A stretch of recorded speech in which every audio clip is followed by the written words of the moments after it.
Hi everyone, today we will take a journey into the beyond wondrous days of Édouard Manet, perhaps the one artist who is most responsible for shaping modern art history.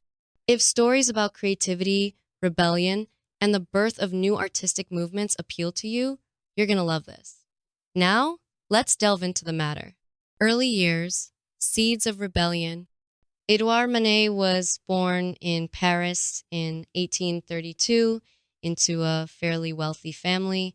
Dad was a high ranking judge, and let's just say that he had big plans for his son in law or the Navy were the only two acceptable career options. But for Manet, that wasn't the case. For as long as he could remember, painting was his thing. After failing the naval exam, which, if you ask me, was probably quite purposeful, he found a way to convince his parents to allow him to pursue painting. He studied with Thomas Couture, who made a name for himself as an academic painter, but standard form was never his thing. He looked to the old masters, like Velázquez and Goya, who had dared to break any mold theirs. The scandalous artist, Manet's art career began with turmoil, literally. In the year 1863, he painted Luncheon on the Grass. Scandal struck when the full-frontal nude-painted lady was chilling with two dudes fully clothed having an innocent picnic day. Nobody was ready for this. Then, in the very same year, Manet dealt another anguished blow. Olympia.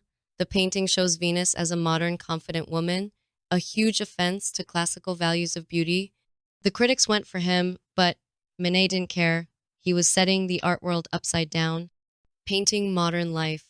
While the other artists featured in paintings mostly mythological and historical scenes, Manet was all focused on the present. He kept painting all that Parisian life, cafes, bars, streets, anything. An example of his most famous works, A Bar at the Folies-Bergère, shows precisely that. It is more than just a painting, it is an illusion. Talking about the reflections brings you right there, standing at the bar and taking in its atmosphere. That is truly genius. The Impressionist link, Manet hung with the Impressionists, Monet, Degas, and Renoir. You know the crew. Manet was there hanging out with them, supporting them, and even influencing them before all these Berg again. You know that twist. He never joined their movement officially. It's like being that cool older cousin who does his own thing and still inspires all the others.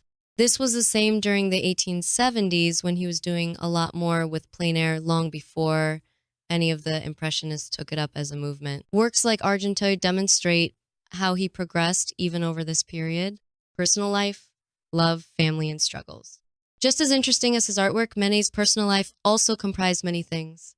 Manet married Suzanne Leenhoff, his former piano teacher, in 1863. Oh yes, he was also the father of her, Léon. It was not a clean act, maybe, but then Manet was never about paying heed to others. Unfortunately for him, the latter part of his life was tough. Syphilis ravaged him, causing excruciating pain and later paralysis. But then he continued to paint. That's care. Legacy, the father of modern art. Manet left the world in 1883. When he passed, he was aged 51 years.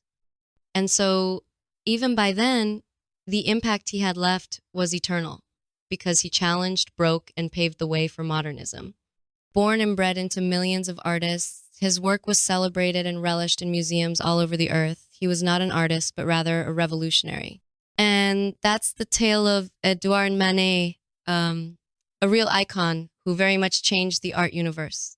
Like button if you like the video, and subscribe to get more of these stories about art and creative work. Goodbye, and see you at the next video.